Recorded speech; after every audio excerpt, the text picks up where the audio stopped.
Ceci est un livre audio autogénéré par Google. Ouverture du colloque. Marisol Touraine, ministre des Affaires sociales et de la Santé. Mesdames et messieurs, je regrette de ne pas pouvoir être parmi vous aujourd'hui, parce que vos travaux ont une importance majeure. Majeure, d'abord parce qu'ils s'attaquent à sortir de l'ombre des hommes et des femmes qui ont participé à bâtir la France dans laquelle nous vivons. Majeure ensuite, parce que la connaissance doit toujours avancer et déboucher sur des actions nouvelles. Les invisibles, voilà le terme qui revient constamment lorsqu'on est à l'écoute des Shibani et des associations. Cette réalité, nous ne pouvons l'occulter. C'est pourquoi, depuis 2 ans, la situation des migrants âgés a été pour moi une préoccupation essentielle. Notre système de protection sociale, nos dispositifs de solidarité doivent être ouverts à tous nos anciens et ils le sont quelle que soit leur nationalité. C'est un principe fondamental de solidarité qui honore notre République. Mais rappeler un principe ne suffit pas à rendre les droits concrets pleinement effectifs. C'est ce qui a été souligné par les parlementaires, notamment par Denis Jacquat et Alexis Bachelet dans le rapport rédigé l'année dernière pour l'Assemblée nationale. Pour répondre aux urgences identifiées dans ce rapport, il fallait donc aller vite. J'ai d'emblée pris 2 mesures aux effets immédiats. D'abord, depuis le 1er juillet de l'année dernière, l'accès à la couverture maladie universelle complémentaire et à l'aide à la complémentaire santé, l'ACS, ont vu leur montant revalorisé. Cela concerne directement les Shibani.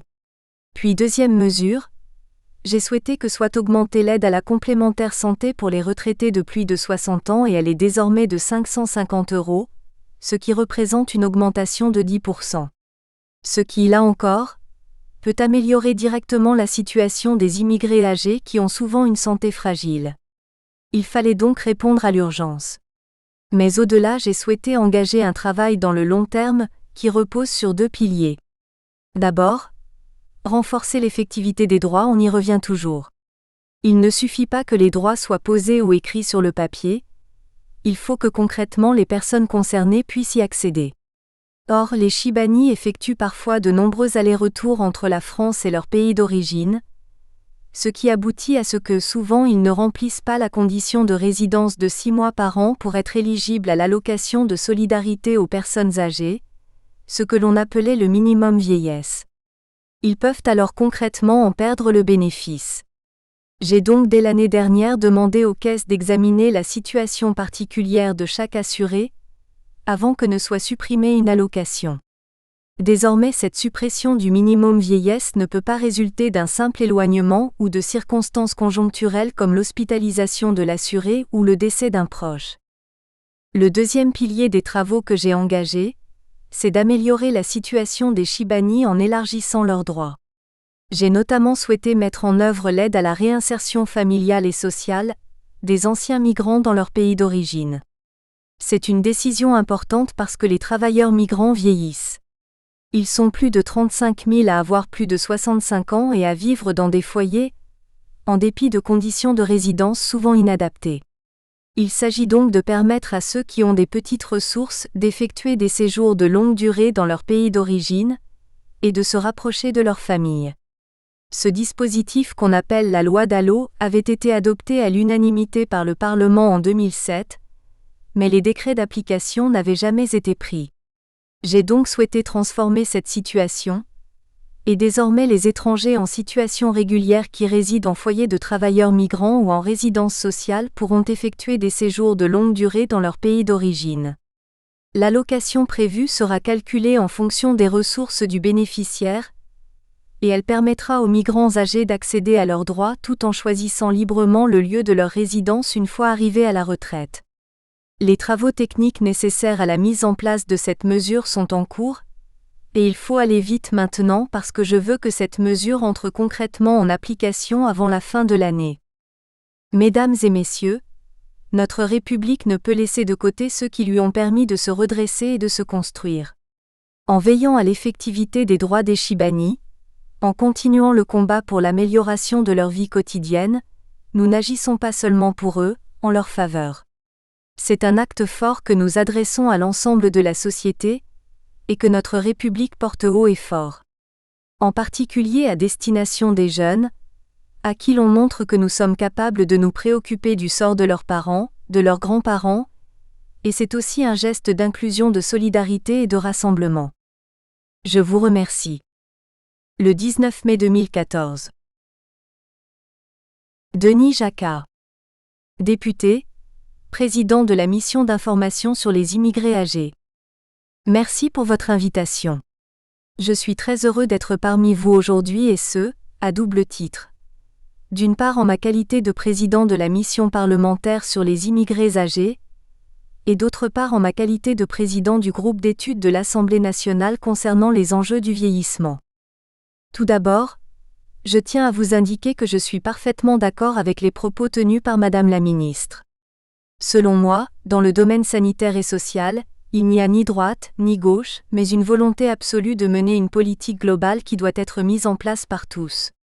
D'ailleurs, j'ai retrouvé dans les mots de Madame la ministre plusieurs des conclusions du rapport dont Alexis Bachelet était rapporteur et moi-même président de la mission.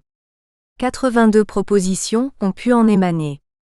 Parmi elles, certaines sont d'ordre législatif, d'autres d'ordre réglementaire, ces dernières pouvant être rapidement mises en place par Madame la ministre.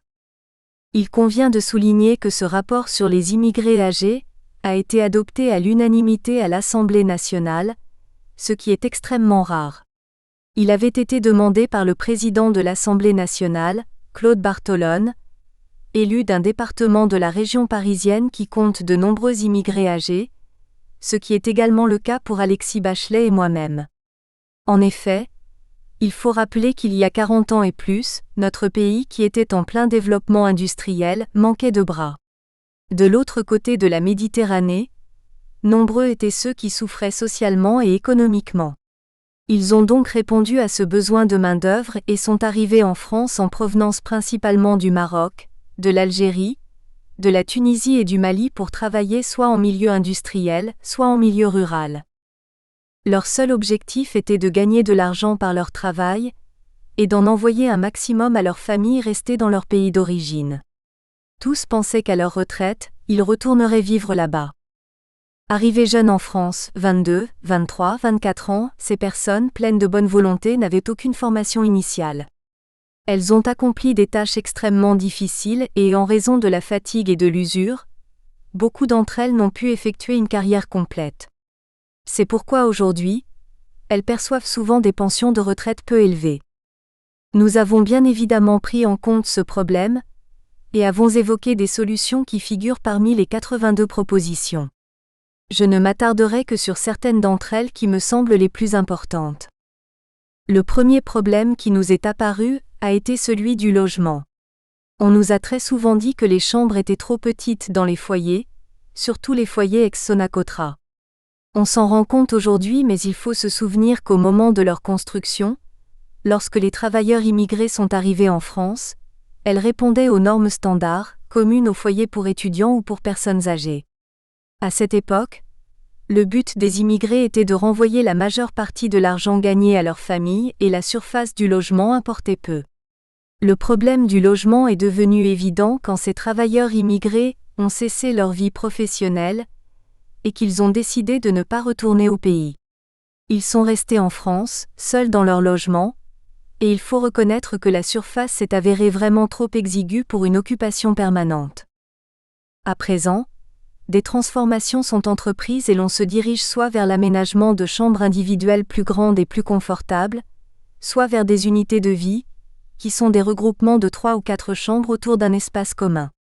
Cependant, il faut aller vite car les plus jeunes Chibani sont âgés de 70 ans. Parmi les autres problèmes soulevés, je voudrais évoquer celui des formalités administratives. Chacun sait qu'en France l'administration a une présence forte, et qu'il est souvent bien difficile de s'y retrouver dans les nombreuses démarches à accomplir.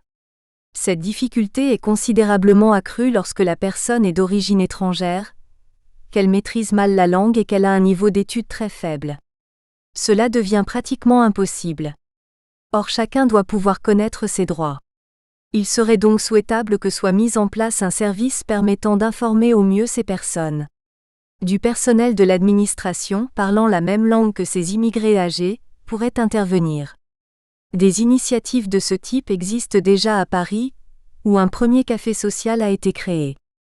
Parmi les 82 propositions, il ne faut pas omettre celle relative à la santé.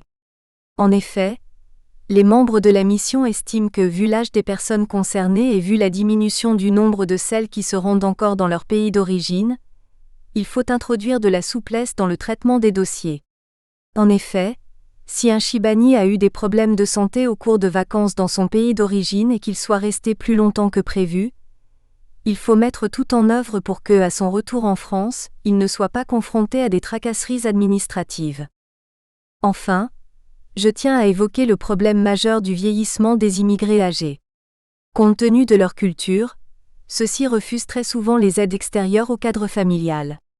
Il est de notre devoir de leur expliquer que des associations œuvrent avec des professionnels, afin de leur apporter les aides humaines dont ils ont besoin pour accomplir les tâches qu'ils ne peuvent plus assumer seuls.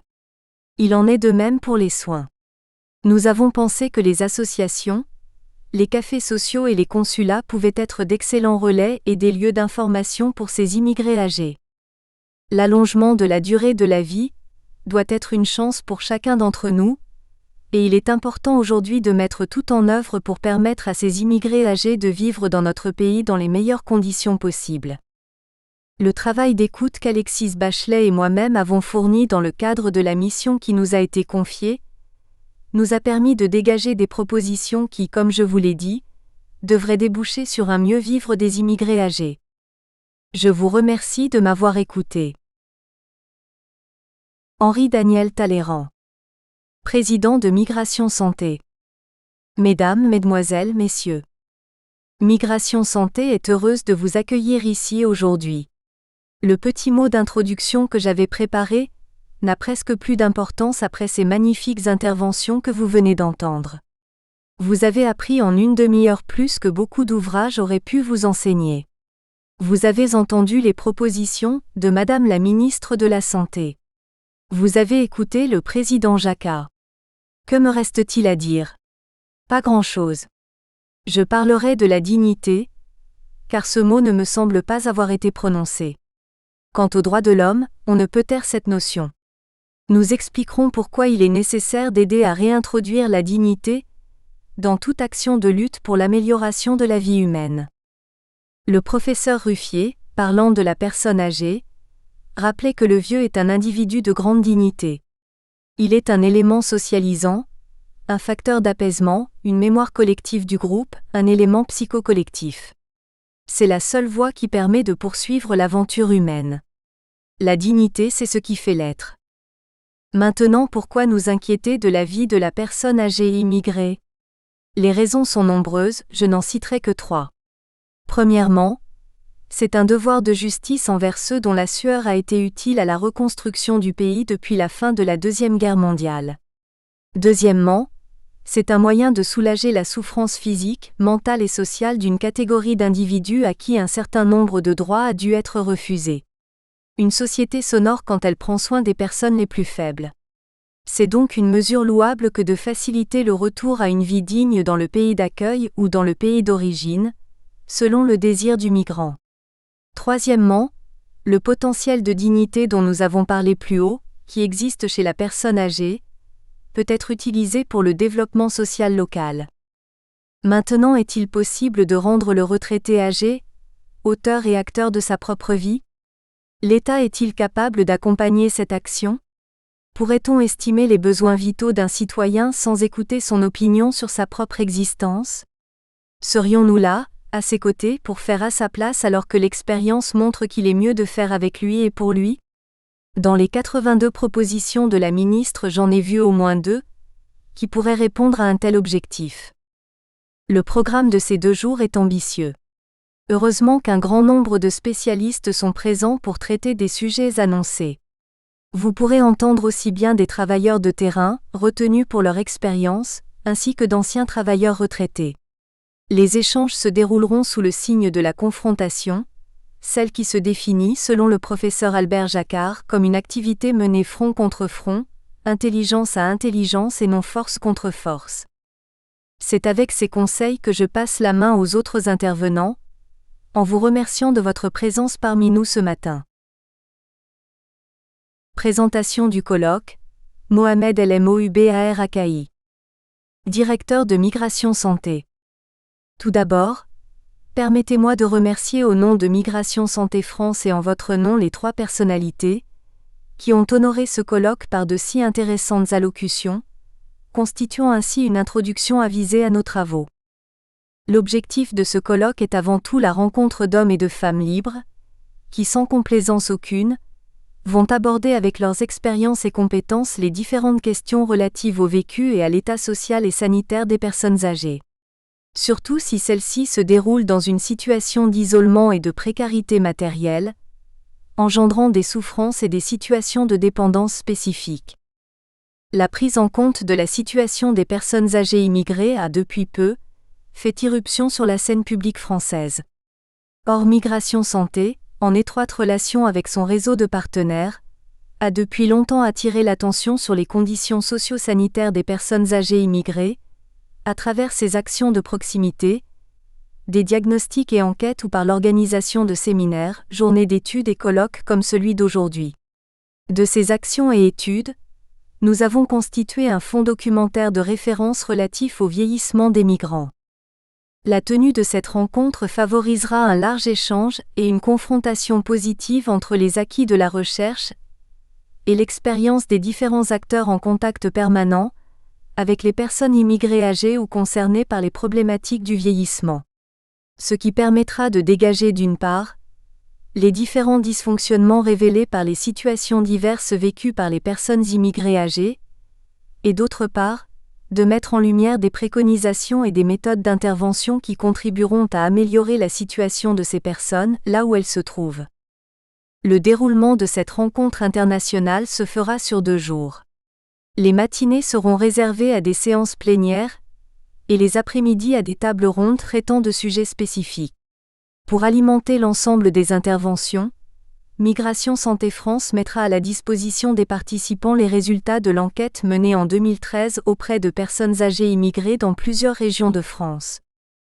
Comme les précédents colloques de Migration Santé France, les axes choisis et les contenus des interventions sont ouverts, permettant ainsi de traiter un large spectre des thèmes abordés, eux-mêmes enrichis par les échanges entre acteurs et participants. Merci de votre écoute. PREDMIEDRE partie, données sur l'état social et sanitaire des personnes âgées EESIMMIGREES. Presentation Émile-Henri Rillard. Vice-président de Migration Santé. Bonjour et merci à toutes et tous d'être présents. Je dirai juste 2 mots pour introduire cette partie de la matinée. Il porte sur le vieillissement, cette offense du temps que nous partageons tous, avec des craintes plus ou moins marquées, parfois aussi avec des bonheurs. Il a des effets différenciés, d'ordre génétique dans certains cas, tenant aussi à la personnalité dans d'autres, ou encore aux conditions de vie, mais sans aucun doute aux dimensions sociales et culturelles. C'est le cas des personnes âgées immigrées, qui sont l'objet de ces 2 journées de rencontre. L'intérêt de traiter de cette population spécifique, les Shibani, est évident. J'en veux pour preuve votre présence nombreuse, vos interventions annoncées, votre implication dans la recherche ou dans les divers travaux et actions que vous menez au quotidien. Si le processus du vieillissement ne peut être véritablement l'objet direct de ce colloque, ce dernier en retient la partie la plus vive, la plus urgente, celle qui concerne les questions relatives à la santé de ces populations et leurs implications tant sur le plan humain qu'économique ou encore social. Il me semble important de resituer en un mot cette question dans un ensemble qui dépasse l'objet directement traité, celui de la santé et des conditions qui y sont liées, pour en poser les implications. C'est celui de projet, ce préalable plus ou moins construit, plus ou moins conscient qui les a menés, eux, ces femmes et ces hommes alors jeunes, et le plus souvent leur famille vers notre pays. Ce que nous examinons donc aujourd'hui en toile de fond, c'est ce qu'il est advenu de ce projet toujours porté par l'idée que la migration, définitive ou non, apporterait un mieux-être à soi-même et à ses proches. Qu'en est-il advenu ? Les questions qui se posent un peu avant la retraite ou lorsque celle-ci est déjà engagée, ne sont pas nécessairement celles auxquelles les Shibani pensaient devoir répondre lors de leur départ il y a 30, 40 ans, voire plus. Mais il leur faut y répondre. Elles concernent leurs conditions d'habitat, les tracasseries administratives, bien sûr la santé, leur solitude, leur devenir, les projets de retour et ce qu'il en est advenu, leur rapport au pays natal, à la famille, c'est-à-dire aux enfants, à l'épouse, à l'époux parfois. Questions auxquelles ils ont déjà répondu mais qui se posent de nouveau autrement, avec une coloration renouvelée à ce moment-là. Dans tous les cas, ils doivent se repositionner par rapport à eux-mêmes, à leur famille, à leur culture, à leur pays, à leur situation des apostrophes entre deux. Pour ces personnes âgées immigrées dont la situation est généralement très précaire, pour le moins dégradée sur tous les plans comme il a été souvent rappelé, il fallait faire le point. Il fallait le faire également sur les actions entreprises par les divers organismes, car il n'y a pas toujours d'échange de pratiques. L'initiative prise par Migration Santé par la voix de ses présidents et directeurs est particulièrement heureuse. Avec vous, par votre expérience rapportée, à l'aide aussi d'un diagnostic réalisé par Migration Santé, l'enquête et nos échanges, elle permettra de mieux connaître ces situations et ainsi d'affiner les réponses actuelles, d'ouvrir de nouvelles pistes de propositions et d'actions. Un mot pour conclure, un mot récurrent emprunté à tous ceux prononcés ce matin, celui de DIGNITE, car il me paraît véritablement constituer la toile de fond de nos débats et des actions futures à mener tant pour les professionnels que pour les immigrés eux-mêmes. Merci. Je vous souhaite un excellent colloque. Vieillissement et santé des immigrants en France. Claudine ATTIASDONFUT. Le vieillissement des immigrés pose un défi aux politiques sociales, en France et en Europe, celui de penser et mettre en œuvre la diversité, dans tous les domaines de la vie sociale, conformément à l'article 13 du traité d'Amsterdam qui préconise de prendre les mesures nécessaires en vue de combattre toute discrimination fondée sur le sexe, la race ou l'origine ethnique, la religion ou les convictions, le handicap, l'âge et l'orientation sexuelle. Il reste encore du chemin à faire pour appliquer pleinement ces principes, dans l'élaboration des politiques sociales du vieillissement. Rappelons que la France, le plus ancien pays d'immigration en Europe, est aussi le premier à être confronté à la gestion de la retraite et du vieillissement d'un nombre croissant d'immigrés. L'immigration familiale, devenue le mode dominant d'immigration en France et en Europe, signifie aussi une installation permanente et un vieillissement dans les pays récepteurs. Rappelons également que l'enquête CNAV sur le vieillissement des immigrés en France a montré que seuls 7% en moyenne des actifs envisageaient le retour au pays pour y vivre leur retraite, ce taux variant de 2% parmi les Algériens à 10% parmi les Portugais, les Africains se distinguant par le taux le plus élevé, de 17% Atia Donfu et Ali 2006. Il reste que tout en souhaitant vieillir en France, les immigrés de toute origine gardent un fort attachement au pays d'origine, gardent des contacts avec leurs proches qui y demeurent, vivant ainsi au sein d'une famille transnationale. En témoignent les fréquents va-et-vient et les envois d'argent au pays, les rémittances adressées aux parents et aux proches. Le choix de vivre la retraite en France est motivé par un ensemble de facteurs dont le plus décisif est d'ordre familial. Avoir des enfants et petits-enfants généralement français et vivant en France incite fortement à rester proche d'eux et contribue à l'enracinement en pays d'installation, tout comme le fait d'y avoir un réseau d'amis, parfois la propriété de son logement et les habitudes acquises au cours de toute une vie. De surcroît, parmi les raisons souvent invoquées pour vivre sa vieillesse en France, la question de la santé prend une place importante, surtout parmi ceux dont le pays d'origine n'offre pas les mêmes garanties et qualités de soins, ce qui est notamment le cas au Maghreb et dans toute l'Afrique. L'étude de la santé des migrants, en tant que population spécifique, suppose que celle-ci diffère de celle des natifs du pays d'accueil. Or, ainsi que le souligne Didier Fassin, 2000 page 6, il ne s'agit pas de penser que la santé des immigrés existe en soi, inscrite en quelque sorte dans des gènes, des microbes et des processus, mais qu'elle existe dans la relation qui est historiquement construite par des acteurs sociaux. En France, la population des migrants est a priori considérée comme un groupe à risque en matière de santé, principalement en raison de ses caractéristiques socio-économiques, Clat et Ali, 1998, les immigrés ayant un niveau de vie moyenne inférieur à la moyenne de la population. S'appuyant sur les données de l'enquête Santé et Protection Sociale, SPS, du CREDES pour les années 1988 et 1991, Mizrahi et Ali, 1993, constatent que, tous âges confondus, les migrants résidant en France sont en meilleure santé que la population générale à la fois en termes de pronostic vital et de niveau moyen d'invalidité.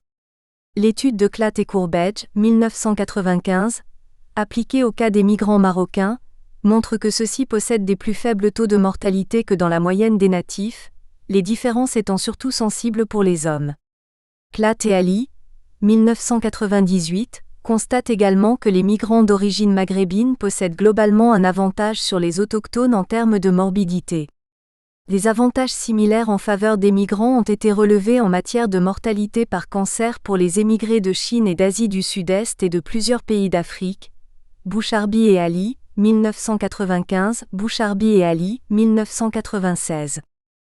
Les résultats énoncés ci-dessus semblent attester d'un phénomène de sélection de la bonne santé, Health Selection Effect, relevé chez les immigrants d'autres pays d'accueil, en particulier aux États-Unis, Swallen, 1997, et au Canada, Chen et Ali, 1995, mais aussi en Allemagne, Razom et Ali, 1998.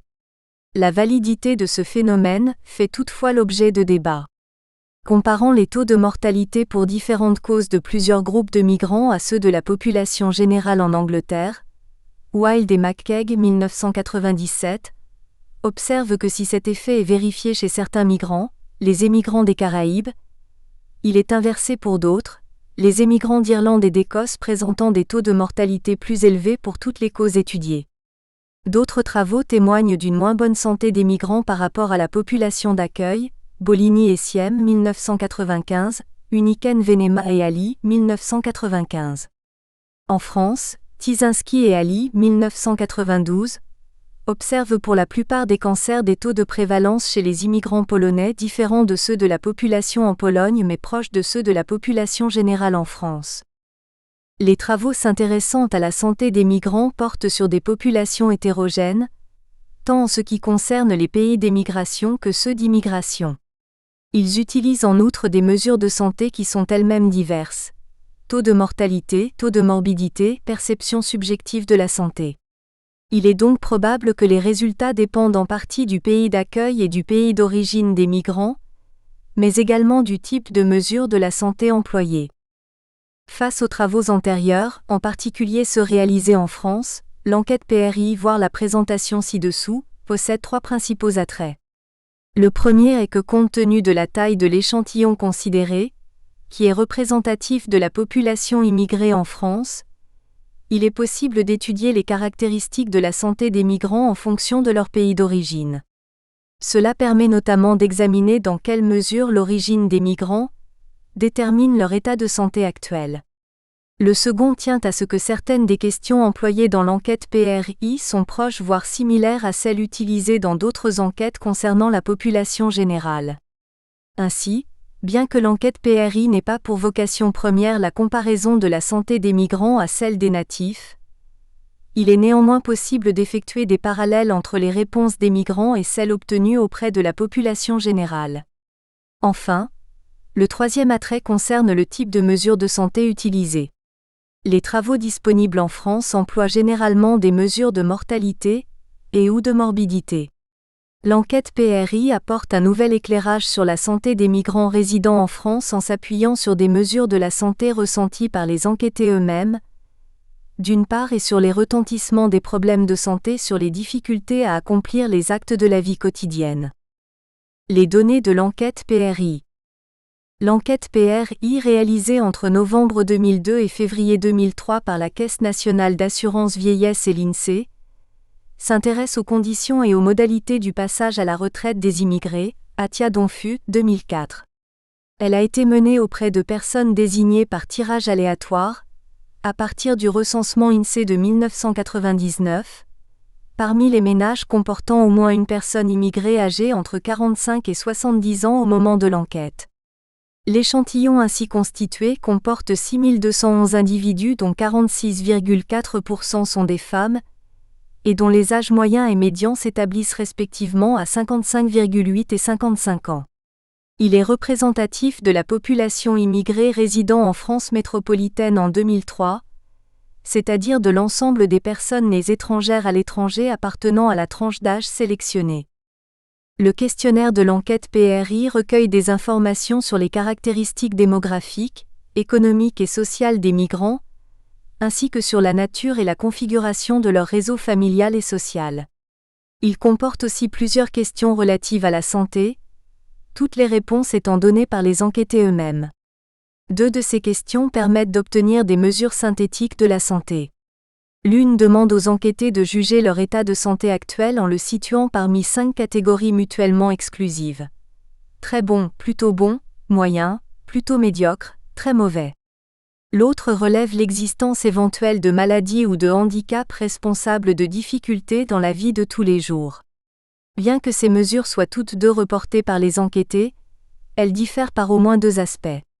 En premier lieu, la mesure de santé à 5 modalités est une mesure générale qui peut être affectée à la fois par des aspects physiques et mentaux, voir par exemple Shields et Shuchtari 2001. La seconde, concernant les maladies et handicaps, est plus spécifique car elle fait explicitement référence à des limitations dans les capacités fonctionnelles des personnes. En second lieu, cette dernière mesure peut sembler moins subjective que la première précisément parce qu'elle est établie en citant des problèmes de santé précis, maladies et handicaps. Elle conserve néanmoins une certaine part de subjectivité, puisque les enquêtés demeurent les seuls interprètes de la notion de difficulté dans la vie de tous les jours. Outre ces 2 mesures synthétiques de la santé, l'enquête PRI interroge les migrants sur la fréquence des sentiments de dépression. Ces informations sont complétées par des éléments plus spécifiques concernant la santé et ses conséquences. Pour les individus qui travaillent ou ont travaillé par le passé, il est possible de connaître la proportion de ceux qui déclarent souffrir ou avoir souffert de problèmes de santé spécifiquement liés au travail. Pour ceux qui reportent des maladies ou des handicaps, le questionnaire demande de préciser la nature des limitations d'activité en résultant, difficulté à faire les courses, à faire sa toilette, à se déplacer, etc., et des services reçus à domicile en conséquence, soins infirmiers, assistance à domicile, aide ménagère, etc. Les migrants sont également interrogés sur les aides qu'ils reçoivent de leurs proches pour leurs tâches quotidiennes, la fréquence de ces aides et l'identité des aidants. Il est donc possible de savoir dans quelle mesure le réseau familial et social se mobilise autour de ceux dont la santé est défaillante. Rappelons ses principaux résultats. L'information la plus synthétique recueillie par l'enquête PRI sur la santé des migrants repose sur une auto-évaluation de la santé générale. Il est demandé aux répondants d'évaluer leur état de santé au moment de l'enquête, en le situant parmi 5 catégories allant de très bon à très mauvais. La majorité des réponses se concentrent sur des niveaux de santé que l'on peut qualifier d'intermédiaires. Près des 3/4 des migrants situent ainsi leur état général parmi les catégories plutôt bon et moyen. Rares sont ceux qui estiment être en très mauvaise santé, seulement 3%, mais ils sont néanmoins presque 10% à juger leur état de santé plutôt médiocre. La ventilation des résultats par sexe révèle que les femmes ont une plus grande tendance que les hommes à déclarer une santé générale moyenne à mauvaise, respectivement 51,6% contre 44,1%, et qu'alternativement, elles s'estiment moins souvent en bonne ou très bonne santé, 43,3% contre 55,8%. Ce constat est confirmé lorsque les réponses sont comparées à âge équivalent, graphique 2. Quelle que soit la classe d'âge considérée, les hommes font preuve d'une plus grande satisfaction à l'égard de leur santé que les femmes. La santé se dégrade avec l'âge, mais à un rythme différent selon les sexes. Chez les femmes, l'altération de la santé avec l'âge est progressive et plus marquée que chez les hommes. La proportion de femmes dont la santé est médiocre ou très mauvaise est multipliée par 2,7 en passant de la classe d'âge 45 à 49 ans à celle des 65 à 70 ans, alors que le coefficient multiplicateur pour les hommes n'est que de 2,2. Parallèlement, la proportion de femmes s'estimant en très bonne santé est divisée par 3 entre la première et la dernière classe d'âge et par 2,4 pour les hommes. La dégradation de la santé chez les hommes se manifeste aux classes d'âge les plus jeunes, entre 45 et 59 ans, puis ralentit, voire régresse légèrement à partir de l'âge de 60 ans.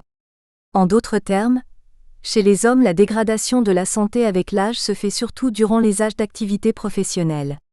Ceci suggère un impact négatif des activités professionnelles sur leur santé. Le constat d'une moins bonne santé des migrants par rapport aux natifs conduit à s'interroger sur la possibilité que la santé subjectivement perçue soit déterminée, au moins en partie, par le pays d'origine des migrants. Les conditions sanitaires n'y sont pas nécessairement les mêmes que dans le pays d'accueil, ni même identiques entre les différents pays d'immigration, ce qui peut avoir des répercussions sur la santé actuelle et future des migrants. On observe d'importantes disparités de santé entre les migrants d'origines différentes. Il apparaît très clairement que les émigrants de pays d'Europe du Nord ou d'Amérique semblent jouir d'une santé sensiblement meilleure que celle des migrants originaires d'autres régions du monde. Ainsi, les migrants venant d'Europe du Nord déclarent à 80,2% être en bonne ou très bonne santé alors qu'ils ne sont que 43,9% dans ce cas parmi les migrants venant d'Afrique du Nord, et 49,5% chez ceux ayant émigré d'un pays d'Europe du Sud par exemple. Si l'on fait le parallèle avec les résultats de l'enquête emploi du temps de l'INSEE, on constate que la population des émigrants d'Europe du Nord présente un profil de santé très proche de celui de la population générale. La prévalence des états jugés bons ou très bonnes est sensiblement plus importante chez les émigrants d'Espagne et d'Italie. Les migrants venant du Portugal se singularisent des autres émigrants d'Europe du Sud par une moins bonne santé déclarée. Les migrants des 3 pays d'Afrique du Nord présentent des réponses relativement proches. En revanche, les émigrants de Turquie semblent en moins bonne santé avec un taux particulièrement important, presque 22%, de personnes estimant posséder une santé médiocre ou très mauvaise. Il est cependant difficile de déterminer si les différences observées traduisent des différences objectives de santé. La question posée pour évaluer la santé générale étant subjective, elle peut être affectée par des biais culturels. Uniken Venema et Ali, 1995. Une question renseigne sur la présence de problèmes de santé liés à un handicap ou une maladie, pouvant occasionner des difficultés dans la vie de tous les jours. 2 autres questions s'enquièrent de l'état moral des migrants. Vous arrive-t-il de vous sentir déprimé ? C'est-à-dire que vous n'avez pas du tout le moral, que vous êtes très abattu, et vous arrive-t-il de vous sentir seul ? Les résultats présentent des similitudes avec ceux obtenus pour la santé générale perçue. Les femmes apparaissent en moins bonne santé que les hommes, quel que soit l'aspect de la santé considéré. Elles sont ainsi plus nombreuses que les hommes à souffrir de handicap ou de maladie, 29% contre 27,1%. Elles déclarent également plus fréquemment se sentir souvent isolées ou déprimées, respectivement 14,5 et 13,9% contre seulement 6,4 et 7,1% pour les hommes.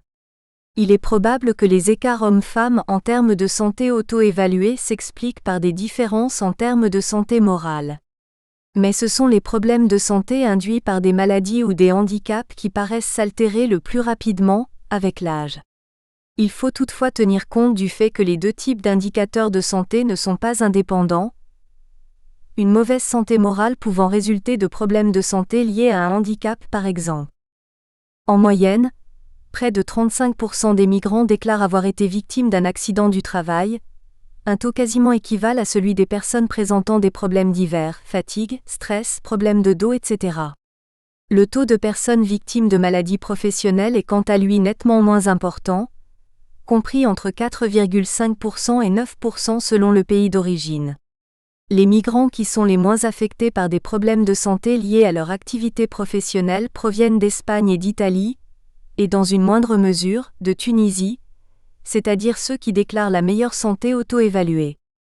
À l'exception des personnes inaptes au travail ou en arrêt de longue durée, les chômeurs et inactifs sont ceux qui déclarent le moins fréquemment être en bonne ou très bonne santé. Ils sont presque 43% dans ce cas alors que pour les personnes qui travaillent, cette proportion est d'environ 64%.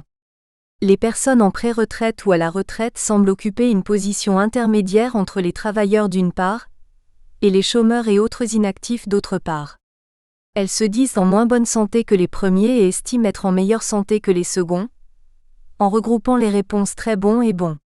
Elles déclarent cependant autant que ces derniers avoir une santé médiocre ou mauvaise. Le tableau 16, qui reporte la prévalence de maladies ou handicaps selon le statut d'activité, conduit au même constat. les personnes qui travaillent sont celles qui bénéficient du meilleur état de santé comparé à celui des autres catégories d'activités. La mise en parallèle des résultats concernant l'état de santé et le recours aux soins des migrants suggère que ceux-ci, bien qu'en moins bonne santé que l'ensemble de la population, ne consomment pas plus de soins que ces derniers. L'un des éléments déterminants de l'accès aux soins provient de la couverture des frais de santé que possèdent les migrants. L'enquête PRI révèle que les migrants possèdent une bonne couverture de base, seuls 0,3% d'entre eux ne bénéficiant pas de la sécurité sociale. Le nombre moyen de visites auprès d'un médecin s'accroît avec la détérioration du niveau de vie. Les personnes les plus pauvres, qui sont aussi celles qui déclarent la moins bonne santé, effectuent 2,2 fois plus de visites annuelles auprès d'un généraliste que les personnes les plus aisées. L'écart est nettement moins marqué en ce qui concerne les consultations auprès de spécialistes, les plus pauvres consultant 1,4 plus que les plus riches. En d'autres termes, les résultats montrent que les personnes en moins bonne santé consultent plus que celles en bonne santé.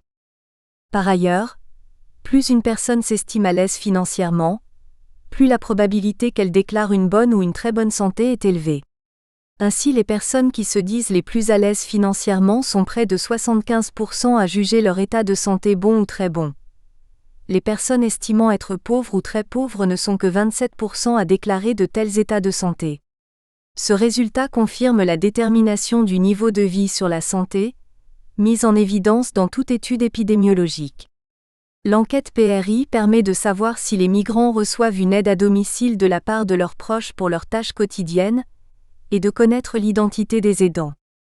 Indépendamment de l'état de santé, presque un quart des migrants déclarent recevoir de l'aide des proches à domicile, la proportion de personnes aidées étant quasiment similaire chez les femmes, 24,7%, et les hommes, 24,9%.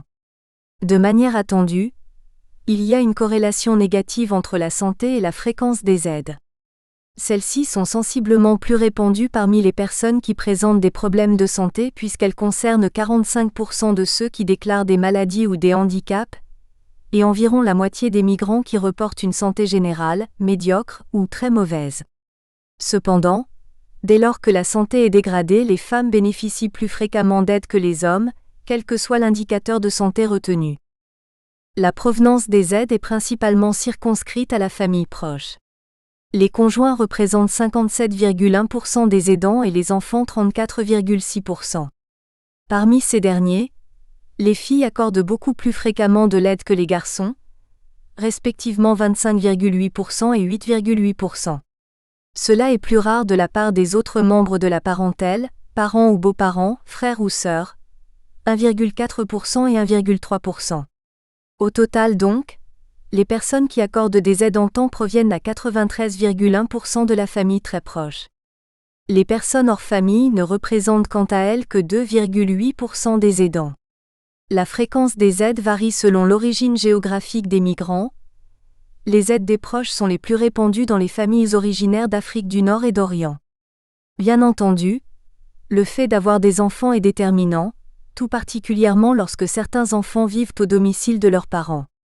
Par ailleurs, les aides en temps reçues sont significativement plus répandues chez les migrants qui versent des transferts monétaires. Cela suggère qu'elles pourraient constituer parfois une contrepartie des aides monétaires. À l'inverse, le fait de recevoir des transferts monétaires n'affecte pas la probabilité de bénéficier d'une aide de ses proches à domicile. Les aides en temps ne semblent donc pas se substituer aux transferts monétaires.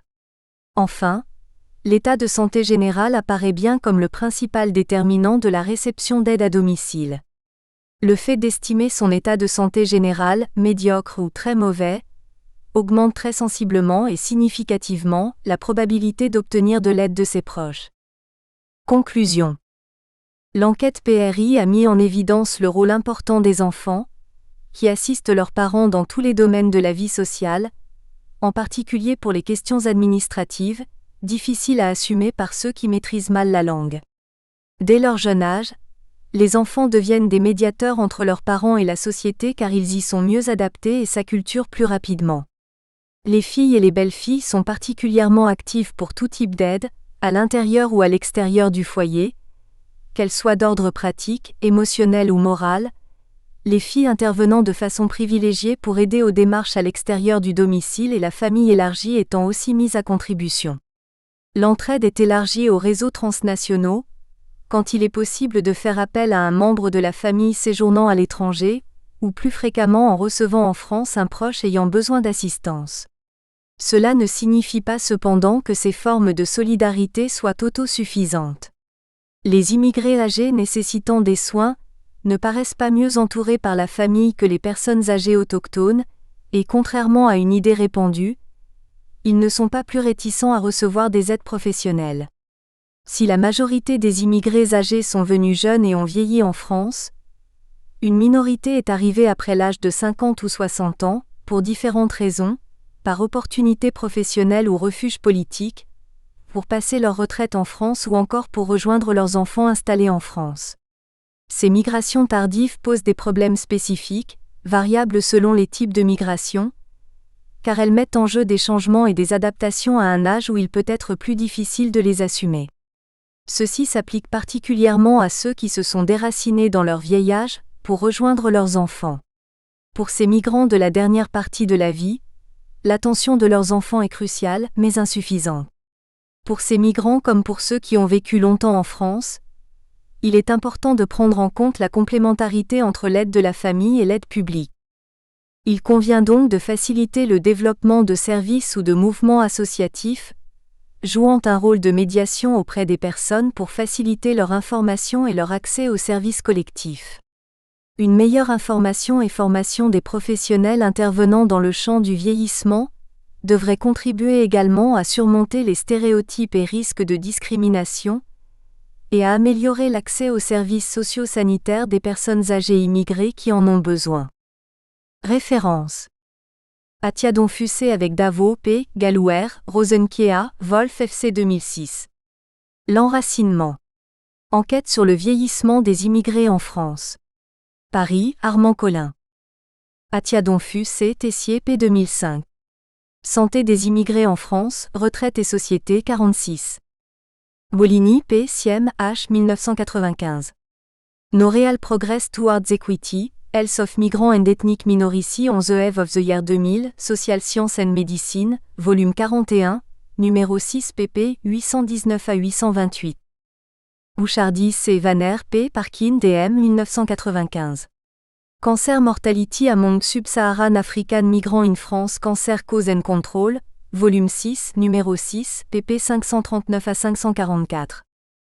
Chen J. NGE, Wilkins, R. 1996.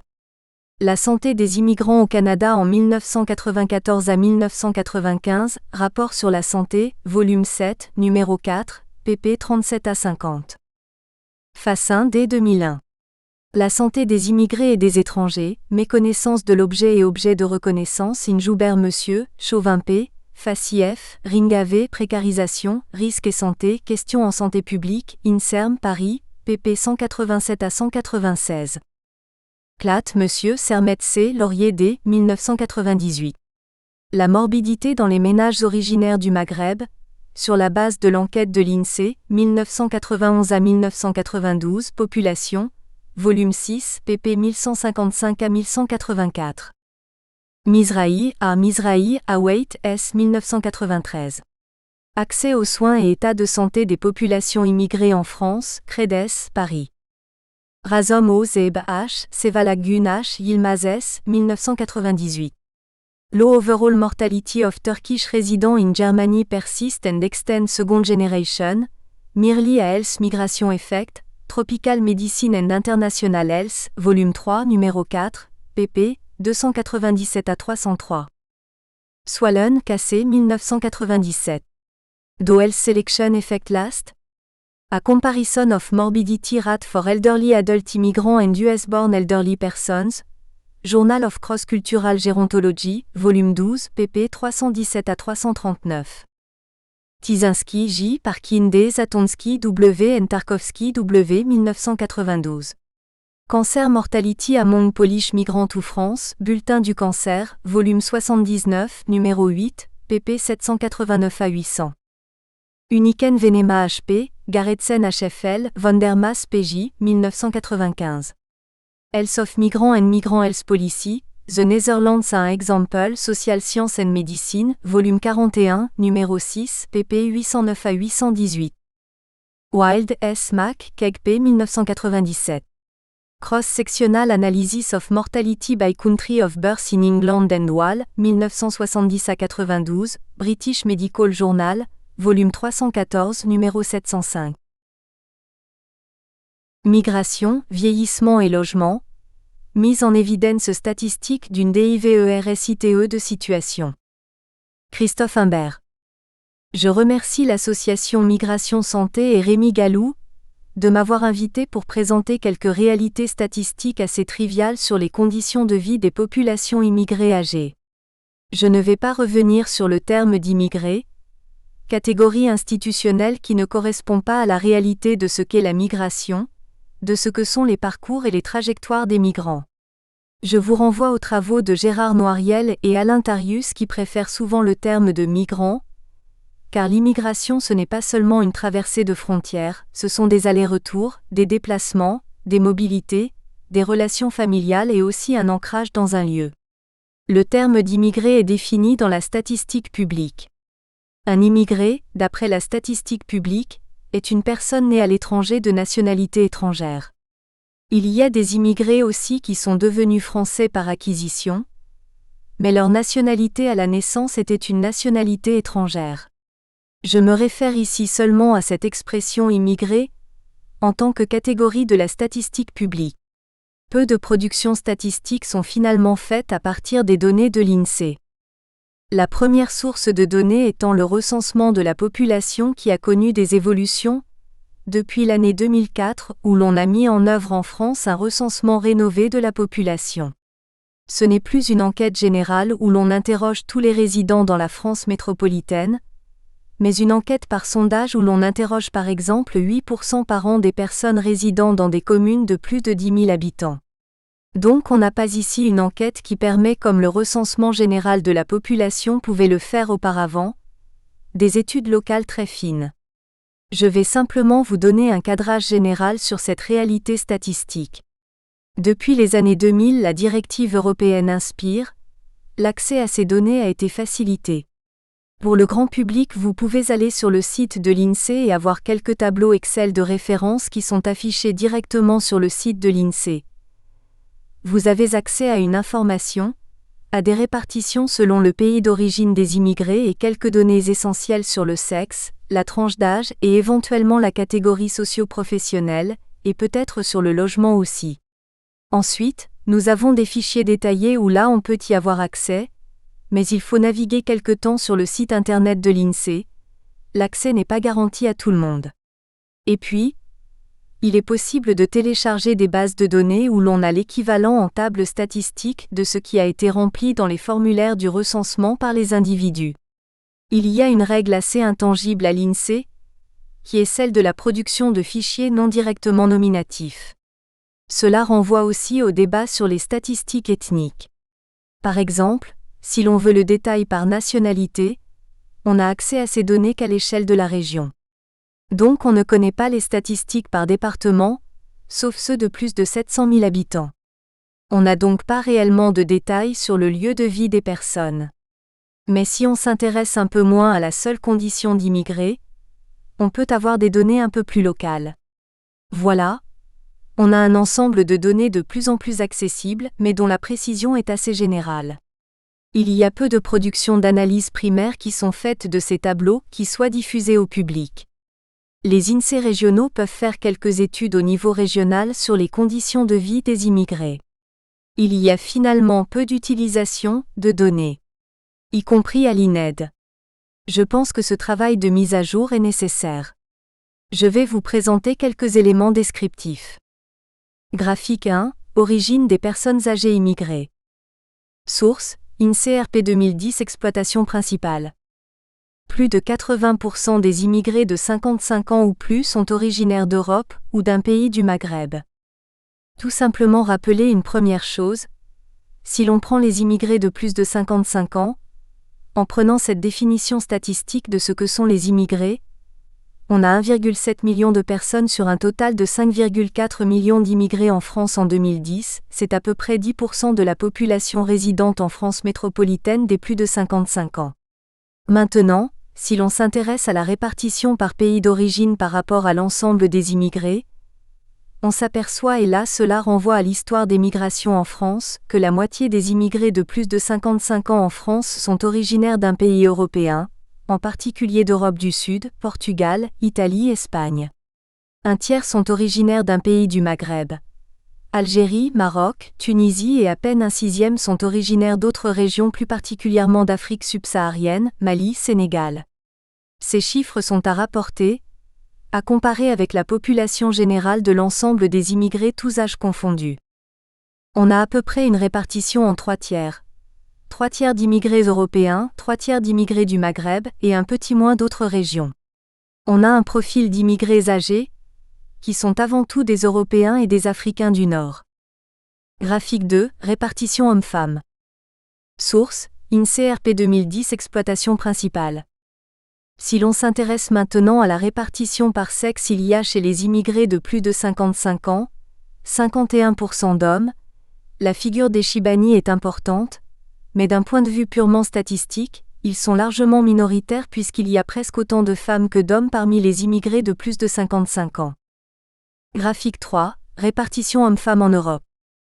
Source, INSEE-RP 2010 exploitation principale. Évidemment, il y a des différences selon les origines, les nationalités. On constate une population majoritairement féminine chez les immigrés de plus de 55 ans originaires d'Europe.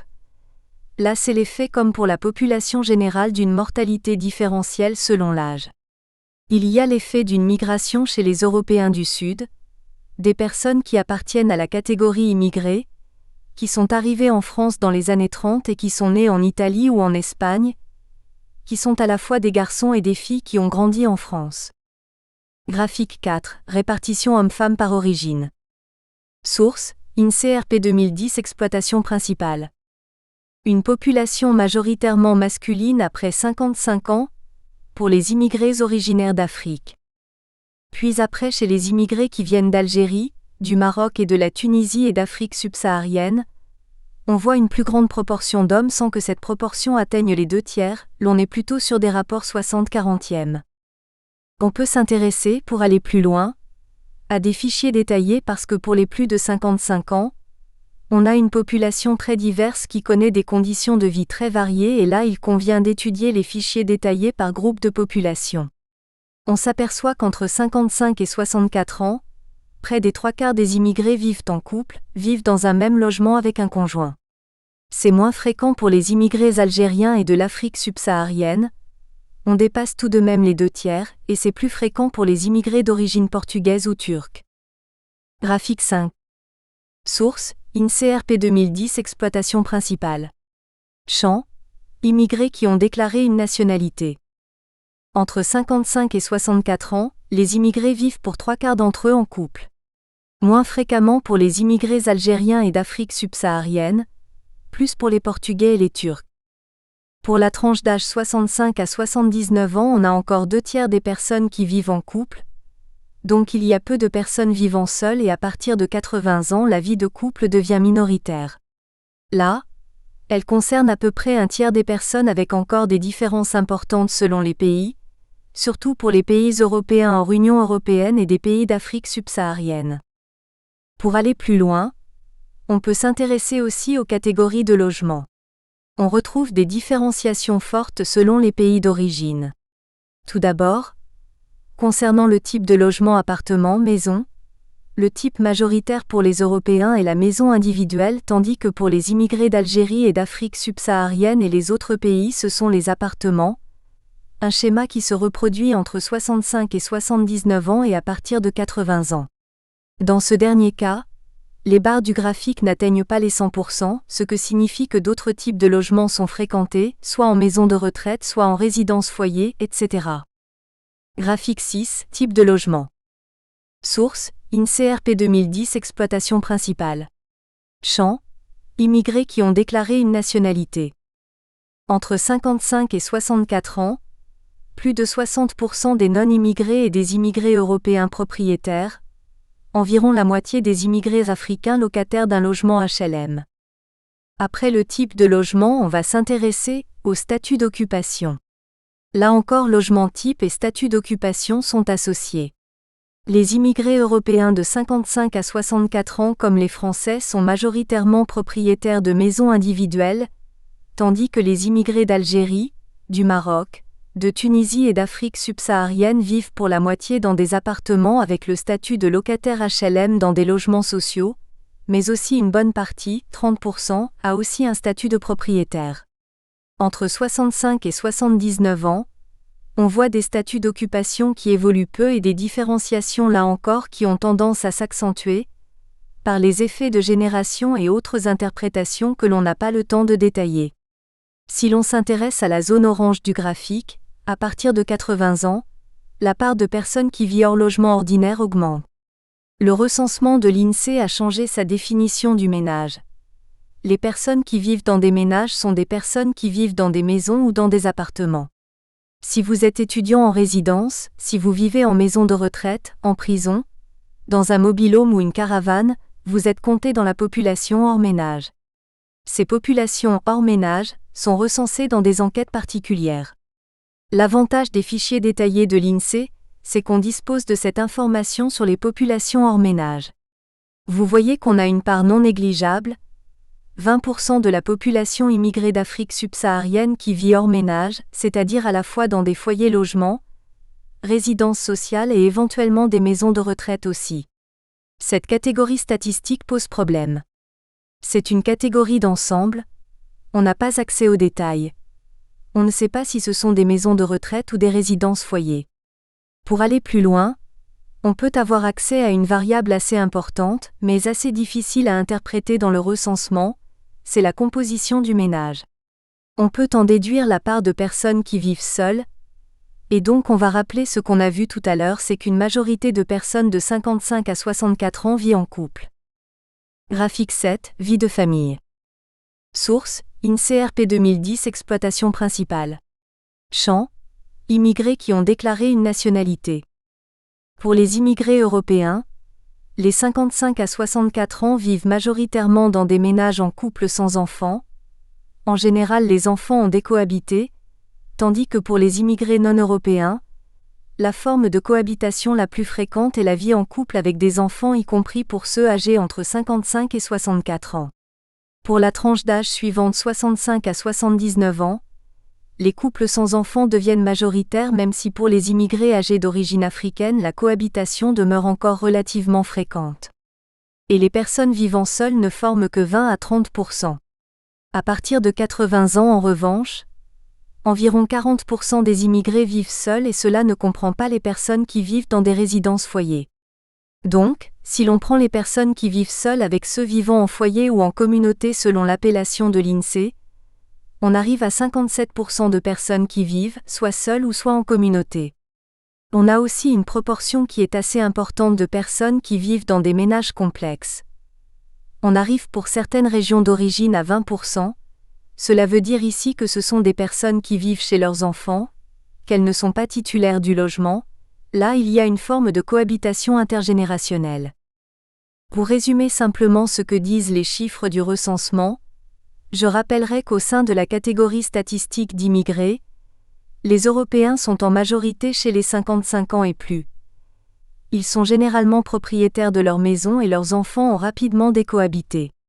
Les immigrés du Maghreb, qui représentent un tiers des immigrés de plus de 55 ans, sont majoritairement locataires dans le parc social et leurs enfants vivent souvent plus longtemps dans le logement. Il y a une évolution globale dans tous les cas à partir de 80 ans et plus. Il y a 43% des personnes qui vivent seules et 14% des personnes en communauté et 20% de personnes qui vivent en famille. Pour aller plus loin, je vais vous présenter les premiers résultats d'une enquête qui a été réalisée avec les recensements de 2011 qui est l'enquête « Famille et logement », où là on essaye de pallier aux défauts majeurs du recensement de la population. Le recensement de la population donne l'état de la population à partir de leur ménage. Nous espérons que vous avez apprécié cet aperçu. Pour continuer à écouter ce livre audio sur Google Play Livres, utilisez le lien dans la description de la vidéo.